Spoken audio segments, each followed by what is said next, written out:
Imagine acordar no meio da madrugada com cheiro de fumaça. Em poucos segundos você percebe que sua casa inteira está em chamas. O fogo sobe pelas paredes, invade os corredores e transforma cada saída em uma armadilha. Você consegue salvar parte de sua família, mas 5 crianças continuam presas no andar de cima. Desesperado, você corre para buscar a escada que sempre fica encostada na lateral da casa, mas ela desapareceu. Então tenta usar seus caminhões para alcançar a janela do segundo andar. Nenhum deles funciona. Como última esperança, tenta ligar para os bombeiros. O telefone está morto. Quando o incêndio finalmente termina, todos acreditam que as crianças morreram nas chamas, mas existe um detalhe que transformaria aquela tragédia em um dos maiores mistérios da história dos Estados Unidos. Nenhum corpo foi encontrado, nem mesmo restos mortais que comprovassem que aquelas 5 crianças realmente morreram dentro da casa.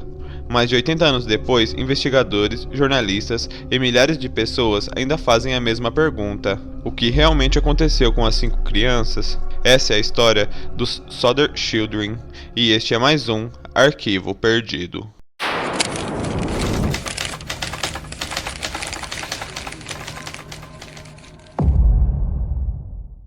No inverno de 1945, George e Jenny Sodder levavam uma vida tranquila na pequena cidade de Fayetteville, localizada no estado da Virgínia Ocidental. George havia nascido na Itália e imigrado para os Estados Unidos ainda jovem. Depois de anos de trabalho duro, construiu uma empresa de transporte de carvão, que lhe permitiu oferecer uma vida confortável para a esposa e os 10 filhos do casal. Na cidade, os Sodders eram conhecidos por ser uma família trabalhadora, religiosa e bastante unida. A casa sempre estava cheia de crianças brincando, parentes visitando e vizinhos passando para conversar. Nada indicava que aquela família viveria uma tragédia que atravessaria gerações. Apesar da boa reputação, George era conhecido por falar abertamente sobre política. Ele criticava duramente o regime fascista de Benito Mussolini, que governava a Itália naquele período. Alguns imigrantes italianos da região não gostavam dessas opiniões, e George chegou a discutir com algumas pessoas por causa disso. Na época, esses desentendimentos pareciam apenas debates políticos. Anos depois, porém, muitos voltariam a lembrar dessas discussões quando tentavam entender o que aconteceu naquela noite. Na noite de 24 de dezembro de 1945, a casa dos Sodder estava exatamente como se esperava de uma família na véspera de Natal. As crianças brincavam com os presentes, corriam pelos corredores e aproveitavam cada minuto antes de dormir. O clima era de alegria. Enquanto alguns filhos mais velhos já se preparavam para descansar, os menores insistiram para ficar acordados por mais algum tempo brincando com os brinquedos que haviam acabado de ganhar.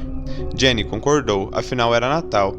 Ela apenas pediu para que não demorassem muito e que apagassem as luzes antes de subir para os quartos. Foi a última vez que ela viu os 5 de seus filhos vivos. Naquele momento, ninguém imaginava que poucas horas depois a família estaria lutando para sobreviver a um incêndio que mudaria suas vidas para sempre. Por volta de 1 da manhã, Jenny foi acordada pelo toque insistente do telefone. Ainda sonolenta, atendeu a ligação e ouviu a voz de uma mulher desconhecida perguntando por uma pessoa que ela nunca tinha ouvido mencionar. Ao fundo, era possível escutar risadas, música e várias pessoas conversando, como se a ligação tivesse sido feita durante uma festa. Jenny respondeu que aquele número estava errado. A mulher pediu desculpas e desligou. Antes de voltar para a cama, Jenny caminhou pela casa para verificar se as crianças já haviam ido dormir. Algumas luzes permaneciam acesas e as cortinas ainda estavam abertas. Imaginando que os filhos simplesmente haviam esquecido de apagar tudo, ela desligou as luzes, fechou as cortinas e voltou para o quarto. Durante muitos anos, aquela ligação seria lembrada pela família como um detalhe estranho. Naquele momento, porém, parecia apenas um engano qualquer. Cerca de 30 minutos depois, George acordou assustado com um forte cheiro de fumaça. Ao abrir a porta do quarto, encontrou o corredor tomado pelo fogo. As chamas subiam rapidamente pelas paredes de madeira da casa e começavam a bloquear a escada principal. Sem perder tempo, George gritou para acordar toda a família. Jenny correu pelos quartos tentando reunir os filhos enquanto a fumaça tornava cada respiração mais difícil. Alguns conseguiram escapar pelas portas e janelas do térreo. Outras já estavam do lado de fora quando perceberam que 5 crianças continuavam presas no segundo andar. George tentou subir pela escada interna, mas o calor era intenso demais. O teto começava a ceder e permanecer dentro da casa significava morrer junto com os filhos. Foi então que ele tomou uma decisão desesperada. Saiu correndo para o quintal. A ideia era usar uma velha escada que sempre ficava encostada na lateral da casa, para alcançar a janela do quarto das crianças. Mas, quando chegou ao local, a escada havia desaparecido, e aquilo era apenas o começo. George mal teve tempo de entender o que estava acontecendo. Com a escada desaparecida, ele tentou encontrar outra maneira de alcançar alcançar o segundo andar.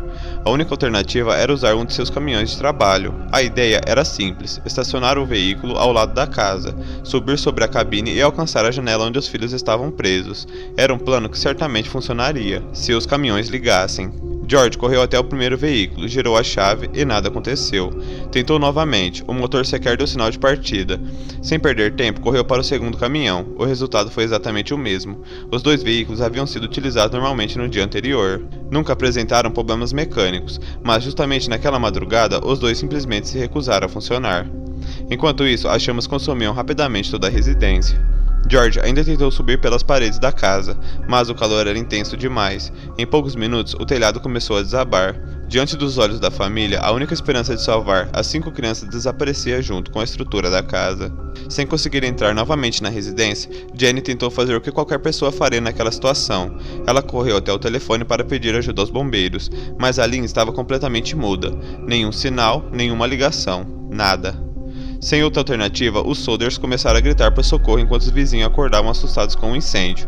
Um deles tentou telefonar para o corpo de bombeiros da cidade, mas também não conseguiu contato imediato. Outro precisou dirigir até Fayetteville para avisar pessoalmente que uma casa estava pegando fogo. Mesmo assim, a ajuda demorou muito mais do que deveria. Quando os bombeiros finalmente chegaram, o incêndio já havia consumido completamente a residência. Não havia mais nada que pudesse ser feito. Assim que as chamas foram controladas, George iniciou uma busca desesperada entre os escombros. Ele acreditava que encontraria os corpos dos filhos soterrados pela estrutura da casa, mas aquilo nunca aconteceu. As autoridades realizaram uma inspeção inicial e concluíram que as 5 crianças haviam morrido no incêndio. Segundo a explicação oficial, o fogo teria sido tão intenso que consumiu completamente seus corpos. Para muitos, aquela conclusão parecia suficiente, mas George recusou-se a aceitá-la. Ele conhecia o incêndio que havia destruído sua casa. Também conhecia histórias de outros incêndios muito maiores. Em praticamente todos eles restavam fragmentos de ossos, dentes ou algum vestígio das vítimas. Na casa do Soder não havia absolutamente nada, nenhum osso, nenhum dente, nem qualquer evidência que comprovasse que as 5 crianças realmente morreram ali. Esse detalhe se tornaria a principal razão pela qual George passaria o resto da vida acreditando que seus filhos ainda estavam vivos. Enquanto a polícia encerrava rapidamente o caso como um acidente doméstico, George começou a lembrar de acontecimentos estranhos ocorridos dias antes do incêndio. Algumas semanas antes, um homem que dizia trabalhar com seguros apareceu em sua casa oferecendo um contrato. Durante a conversa, George recusou a proposta. Irritado, o vendedor fez uma ameaça que parecia absurda naquele momento. Segundo George, o homem afirmou que sua casa acabaria pegando fogo e que seus filhos morreriam por causa das opiniões políticas que ele costumava defender contra Benito Mussolini. Na época, George ignorou completamente aquelas palavras. Depois do incêndio, elas passaram a fazer muito mais sentido. Poucos dias depois, outro detalhe veio à tona. A polícia descobriu que a linha telefônica da casa não havia sido danificada pelo fogo. Ela havia sido cortada antes mesmo do incêndio começar. Se aquilo fosse verdade, significava que alguém havia impedido a família de pedir socorro. E, pela primeira vez, George começou a acreditar que aquela tragédia não havia sido um acidente. Ela poderia ter sido planejada, mas as descobertas mais impressionantes ainda estavam por vir. Nos dias seguintes ao incêndio, a vida da família Soder mudou completamente. Enquanto a investigação oficial tratava o caso como uma tragédia causada por um acidente doméstico, George se recusava a aceitar aquela conclusão.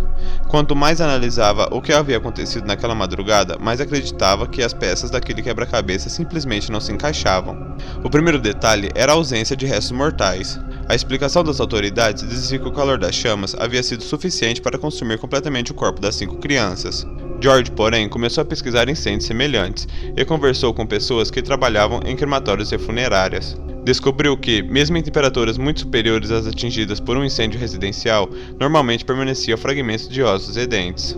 Na casa dos Soders não havia sido encontrado absolutamente nada. Era como se aquelas 5 crianças simplesmente nunca tivessem estado ali. Pouco a pouco, começaram a surgir relatos que aumentaram ainda mais as dúvidas da família. Uma mulher afirmou ter visto as 5 crianças observando vitrines na manhã seguinte ao incêndio, acompanhadas por 2 homens desconhecidos. Segundo ela, o grupo parecia seguir viagem em direção a outra cidade. Outra testemunha contou à polícia que havia servido café da manhã para as crianças, que se pareciam muito com os irmãos Soders, em um restaurante localizado a centenas de quilômetros de Fayetteville. Ela afirmou que elas estavam acompanhadas por alguns adultos, que demonstravam um comportamento estranho e impedia qualquer aproximação. Nenhum desses relatos pode ser comprovado. Mesmo assim, George fez questão de investigar cada pista que chegava até sua família. Para ele, se existisse a menor chance de que os filhos estivessem vivos, valeria a pena seguir qualquer caminho. Enquanto novas testemunhas apareciam, outra descoberta chamou a atenção. Algumas pessoas relatam ter ouvido um forte barulho sobre o telhado pouco antes de um incêndio começar. Na época, muitos imaginaram que fosse apenas uma parte da estrutura cedendo por causa do fogo. Anos depois, George encontrou entre os escombros um pequeno objeto metálico, que lembrava um artefato incendiário utilizado durante a Segunda Guerra Mundial. Ele acreditava que aquilo poderia ter sido lançado sobre a casa, para provocar o incêndio deliberadamente. Especialistas nunca chegaram à conclusão definitiva sobre o objeto, mas esse detalhe reforçou ainda mais a convicção da família de que o fogo havia sido provocado. Quase 20 anos depois da tragédia, quando muitos acreditavam que o caso jamais teria novos desdobramentos, a família recebeu uma carta sem remetente. Dentro do envelope havia apenas uma fotografia. A imagem mostrava um jovem adulto. No verso, alguém havia escrito: Louis Soder, eu amo o irmão Frank. Lil Boys, A 901-32 ou 35. A mensagem era confusa, mas para George e Jenny, o rosto daquele homem lembrava muito de Louis, um dos filhos desaparecidos naquela noite. A esperança, que nunca havia desaparecido completamente, voltou com força. George contratou investigadores particulares, comparou fotografias antigas e tentou descobrir de onde aquela carta havia sido enviada. Mas, mais uma vez, o mistério permaneceu sem resposta. A fotografia nunca foi autentificada, o remetente jamais foi identificado, e ninguém conseguiu confirmar se aquele homem era realmente Louis Soder. Mesmo assim, George jamais deixou de acreditar, porque, para ele, a maior prova de que seus filhos sobreviveram ainda estava por vir, e ela ficaria exposta durante décadas, à vista de milhares de pessoas que passavam por uma estrada da Virgínia Ocidental. Enquanto as autoridades encerravam o caso e a cidade tentava seguir em frente, George e Jenny Soder tomaram uma decisão que mudaria o restante de suas vidas. Eles nunca aceitaram que os 5 filhos haviam morrido naquela noite. Para o casal, existiam perguntas de mais e respostas de menos. A escada desaparecida, os caminhões que não funcionaram, a linha telefônica cortada, a ausência de restos mortais e os relatos de testemunhas que apontavam para uma possibilidade que ninguém parecia disposto a investigar seriamente. Se as crianças não morreram no incêndio, então alguém as levou, e George estava determinado a descobrir quem. Nos anos seguintes, George gastou uma parte considerável de sua fortuna tentando encontrar qualquer pista sobre os filhos desaparecidos.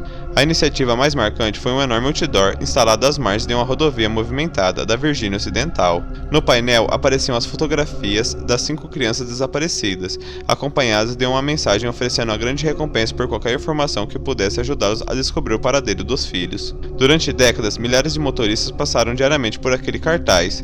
Ele se tornou um símbolo do caso, mas muito mais do que um pedido de ajuda. Era uma declaração de que George e Jenny jamais desistiram. Enquanto aquele outdoor permanecesse de pé, a busca continuaria. Insatisfeito com o trabalho das autoridades, George contratou investigadores particulares para revisar tudo o que havia sido feito pela polícia. Novas entrevistas foram realizadas, testemunhas antigas voltaram a ser procuradas. Cada pista recebida era analisada cuidadosamente. Em diferentes momentos, surgiram relatos indicando que algumas das crianças poderiam ter sido vistas em estados vizinhos. Outras denúncias apontavam para cidades completamente diferentes. George viajou inúmeras vezes, tentando confirmar essas informações. Nenhuma delas levou a uma resposta definitiva, mas nenhuma também conseguiu provar que seus filhos realmente haviam morrido no incêndio. Era justamente essa ausência de provas que mantinha viva a esperança da família. Com o passar dos anos, a repercussão do caso ultrapassou os limites da Virgínia Ocidental. George entrou em contato com diversas autoridades, incluindo o FBI, acreditando que uma investigação federal poderia esclarecer o desaparecimento das crianças. Na época, porém, o órgão explicou que sua atuação dependia da existência de evidências de um sequestro com deslocamento entre estados. Como não havia provas suficientes para confirmar essa hipótese, a participação do FBI foi extremamente limitada. Na prática, o caso voltou a depender quase exclusivamente dos esforços da própria família. Mesmo assim, George e Jenny nunca deixaram de procurar as respostas. Aniversários eram lembrados, fotografias eram preservadas, novas recompensas eram oferecidas. Enquanto todos ao redor começavam a aceitar que as crianças haviam morrido, os dois continuavam acreditando que, em algum lugar, os 5 filhos ainda estavam vivos. Mas, conforme as décadas passaram, uma pergunta começou a dividir investigadores, jornalistas e especialistas. Afinal, qual a explicação fazia mais sentido para aquele mistério? As crianças realmente morreram no incêndio ou foram retiradas da casa antes que as chamas consumissem tudo? Era hora de analisar as teorias que ainda hoje cercam um dos casos mais intrigantes da história dos Estados Unidos. Passaram-se anos, depois décadas. A casa onde tudo aconteceu já não existia mais. Muitos dos investigadores envolvidos no caso se aposentaram, testemunhas morreram, documentos foram arquivados e a pequena cidade de Fayetteville Valley voltou à rotina. Mas para George e Jenny Soder, o tempo nunca foi suficiente para apagar aquela madrugada de Natal. Eles continuaram acreditando que os 5 filhos haviam sobrevivido ao incêndio. E, enquanto não existisse uma prova definitiva de que as crianças morreram naquela casa, essa esperança jamais desapareceria. Até hoje, historiadores e investigadores continuam divididos sobre o que realmente aconteceu naquela noite.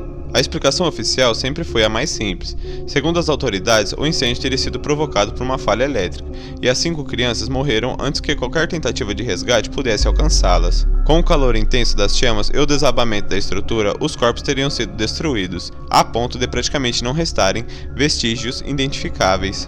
Essa continua sendo, oficialmente, a conclusão do caso. No entanto, ela nunca convenceu a família Soder. George passou anos consultando especialistas em incêndios e cremações.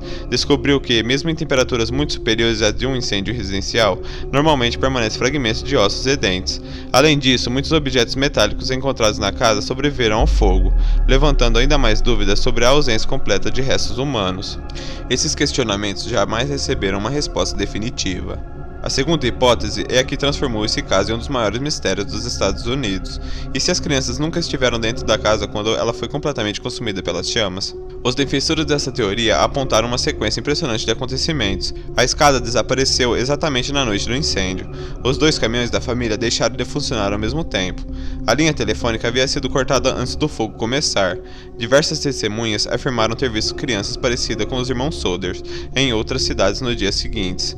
Anos depois, a família recebeu fotografia de um homem que parecia ser Louis Soder. Nenhum desses elementos, isoladamente, comprovam sequestro, mas juntos continuam alimentando dúvidas até hoje. É importante dizer que nenhuma investigação conseguiu confirmar que as 5 crianças sobreviveram. Da mesma forma, também nunca surgiu uma prova definitiva de que realmente morreram naquela casa.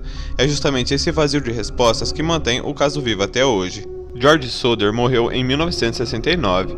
Jenny continuou morando próximo ao local onde a antiga casa existia e jamais deixou de acreditar que os filhos ainda estavam vivos. Mesmo com o passar dos anos, ela mantinha as fotografias das crianças espalhadas pela casa e acompanhava qualquer notícia que pudesse trazer uma nova pista. O famoso outdoor permaneceu exposto por décadas, lembrando a todos que aquela história jamais havia sido encerrada.